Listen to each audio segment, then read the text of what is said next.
for the third video of our Unit 9 test review, I'm going to start with number 14, and then we'll do three parts of number 15, I believe.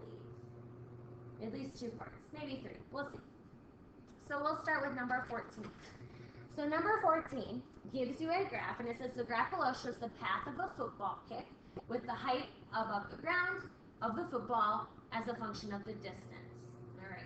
So the path of the football is given by this equation, and it's on the graph that's to the right. Now the question to start is, when is the kicked ball at least 20 yards above the field?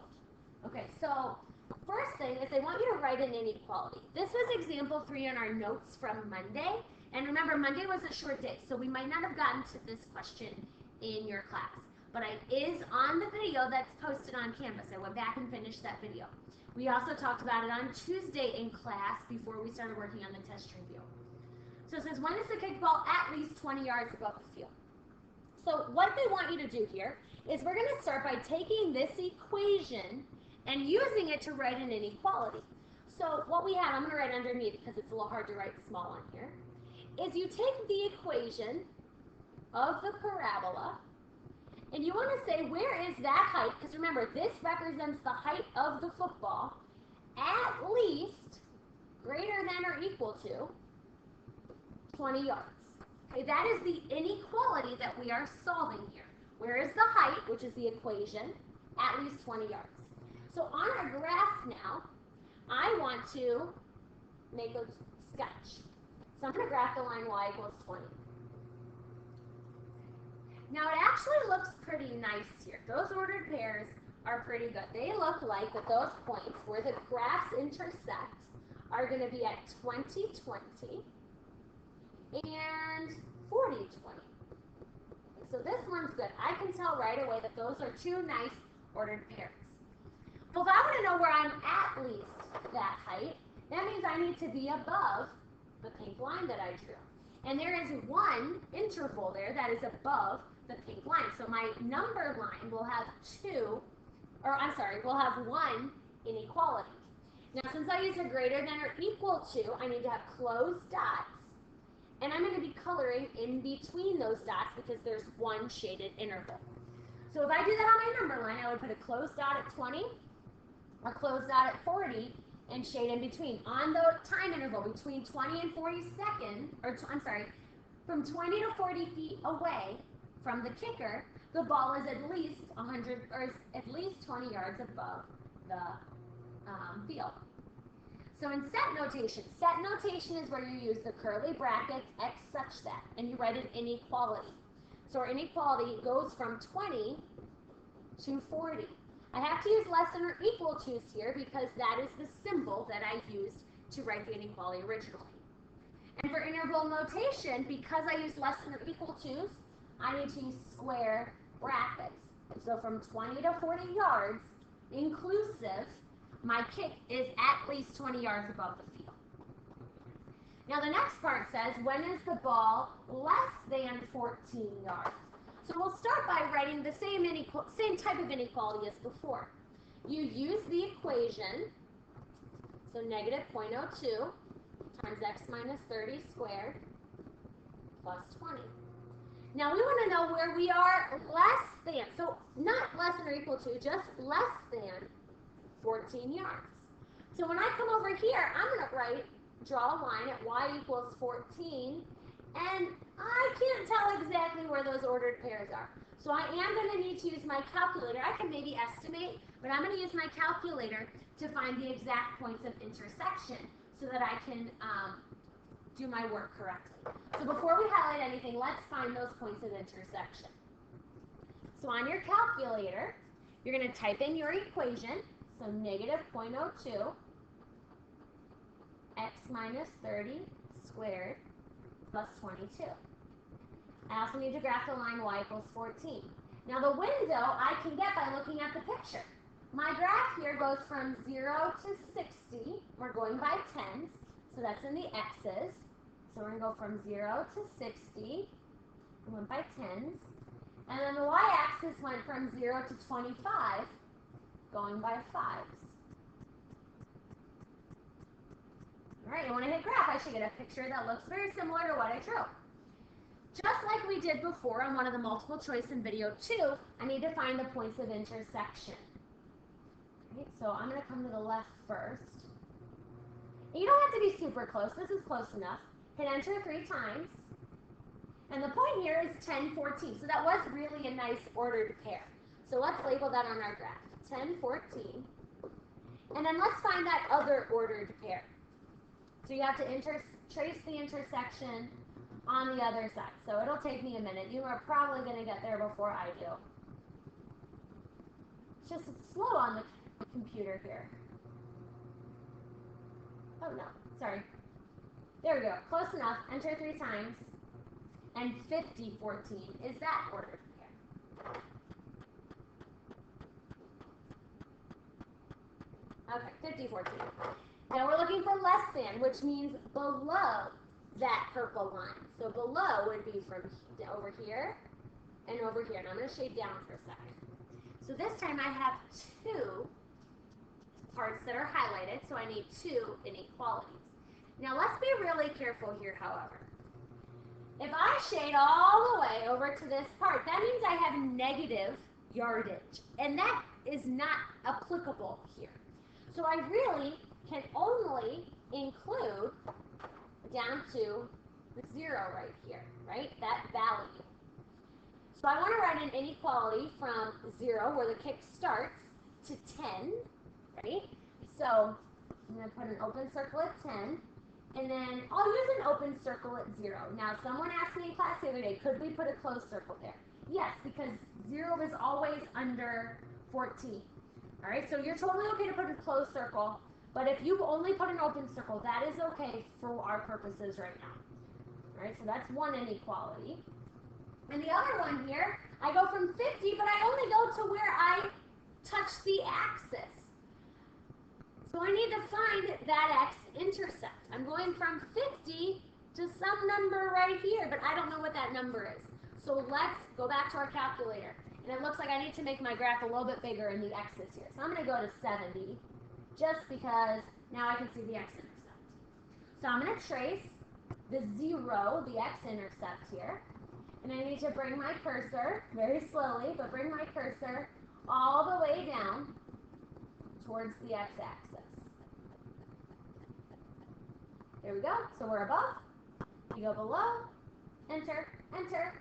And the x-intercept at 63.17. So that's how far the ball is when it hits the ground. 63.17.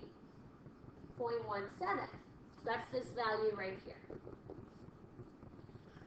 So if I'm going to write this in set notation, and again, I forgot to mention, this could be a closed dot or an open dot. For our purposes, either one is okay. Solution in set notation, you have curly brackets, you're going to need 2 inequalities. I'm going to start with 2, because you use 2 open dots. Your interval would be from 0 is less than x is less than 10. Now, if you did a closed dot over here, I'll put it in a different color. If you did a closed dot, you could put less than or equal to there. Put the word or, then you write an inequality here for 50 is less than x is less than that x-intercept where you hit the ground. And again, if you put a closed dot there, you would put a line under this one. All right, I'm not going to be too picky about that for these applications. Finally, interval notation. My interval on the left here would be from 0 to 10, union the times 50 to 63.17, both with parentheses, or if you use square closed dots, it'd be 0 to 10, union 50 to 63.17 with a square bracket. All right, I'm not too worried about the square ones for this application problem. All right, a lot involved in the second part of that problem. From B, you had to find intersection points and the x-intercept, but don't leave anything out. Your calculator can help you a lot here. All right, let's flip over to number 15. So number 15 is theoretical solving quadratics. And I think what I want to look at is, I'll do A, C, and D. All right, so I will do the ones that I said in the video. So when I start with A, and then B will be very similar to A, so you can check the answers. But we'll start with A.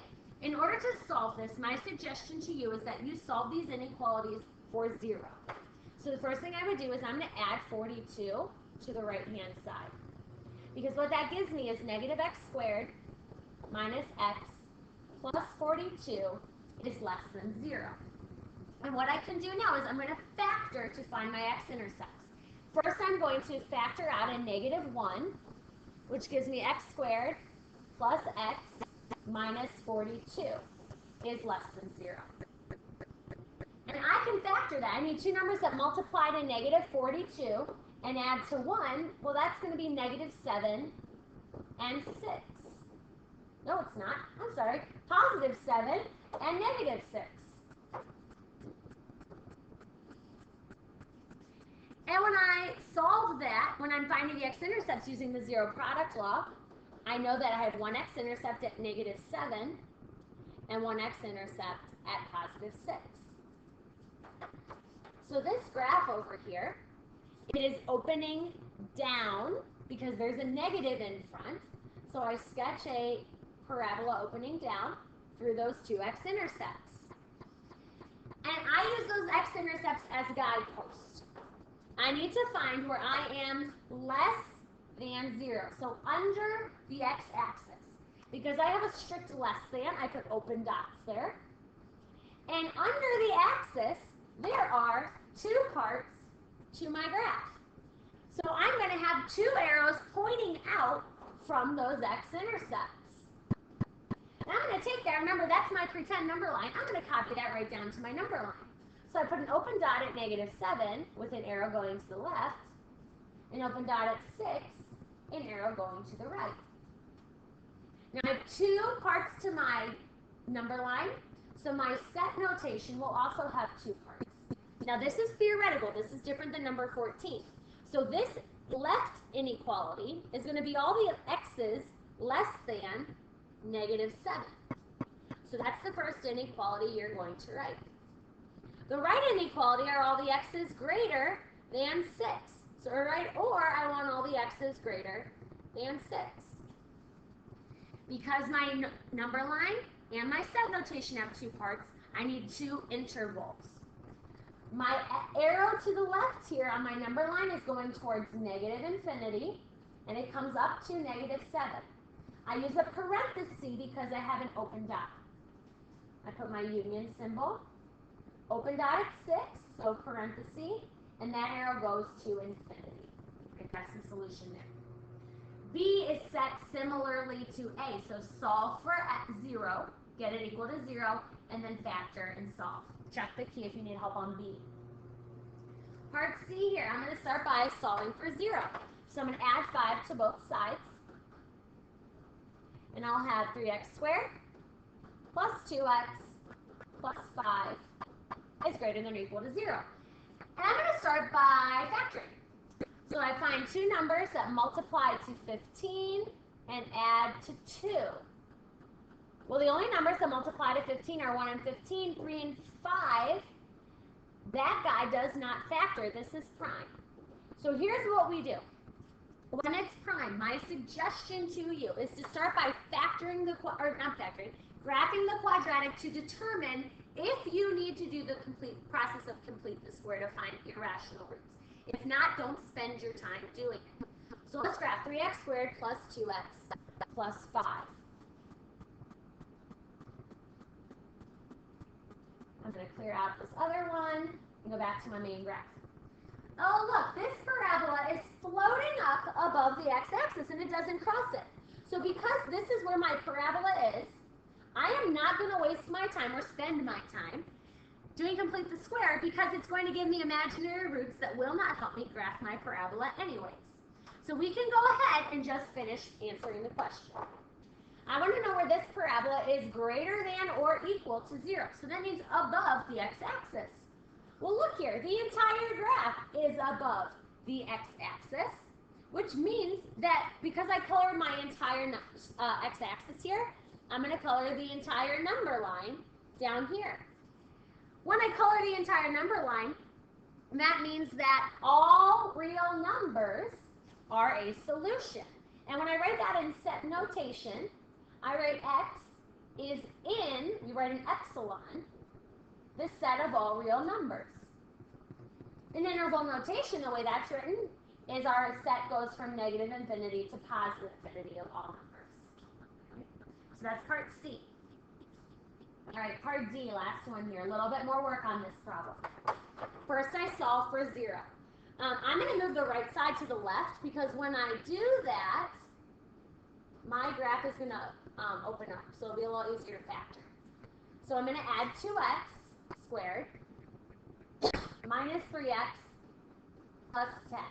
So on the right, those are all going to cancel off, and I'll get negative 1x squared plus 2x is x squared minus 8x plus 3 is less than 0. And you can probably see already that there are no numbers that multiply to 3 and add to negative 8. So this is prime. So just like the last problem, let's start by graphing to see if I even need to complete the square. Right? So we'll have x squared minus 8x plus 3. Now when I graph this, it does cross the x-axis, which means I need to do the process of complete the square to find the irrational roots that this graph will have. All right, so that's the hint here. Use the graph to help you decide if you need to factor. So when I use complete the square, I'm going to just rewrite this here. When I do complete the square, remember I have to start by moving this 3 to the other side. And when I move the 3 to the other side, I replace it with a box. Now I'm going to keep this in equals. I know it's an inequality, but the equals for completing the square is going to just make it look a little bit more like it normally does. So I put my plus box on both sides, and to fill in the box, I take half of this middle number, which is negative 4, and I square it. Negative 4 squared is 16. Now once I do that, my left-hand side factors. It's a perfect square trinomial, so I take x and half of the middle term. Negative 3 plus 16 is 13. I go ahead and I just solve for x here. So I'm going to take the square root. Get x minus 4 is equal to plus or minus radical 13. And then I would add 4 to both sides. Which means here, we'll squeeze it in, the x, my x-intercepts are 4 plus or minus radical 13, which does help us, but we have to do a little work first. All right? So when I graph this, I need to estimate so I can graph this correctly. I'm going to use my calculator to figure out what 4 plus radical 13 is about, equal to, and what 4 minus radical 13 is roughly equal to. So if I take my calculator, I'll just type it into the main screen. 4 plus radical 13 is about equal to 7.6. All right, so we know that we're going to have one x-intercept at about 7.6, which is right here. And 4 minus radical 13 is about 0.4. We're just estimating. So I know my other x-intercept is right around here. We know my parabola is opening up because it's positive. So you can sketch a parabola opening up, and that should look something like what you had on your calculator when you graphed here. Okay, same shape. All right. So now, I want to know, we're finishing up this problem here, where I am less than 0. That means under the x-axis. Well, it looks like I'm underneath right here. Because I have a strict less than, I'm going to use open dots. And I have one portion shaded, so I color in between those two dots. On my number line,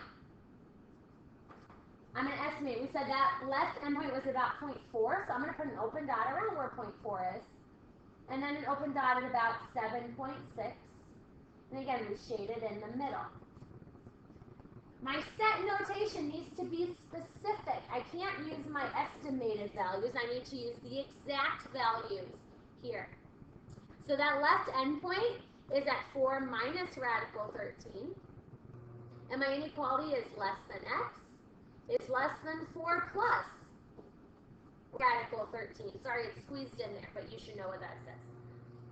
My interval notation is one interval.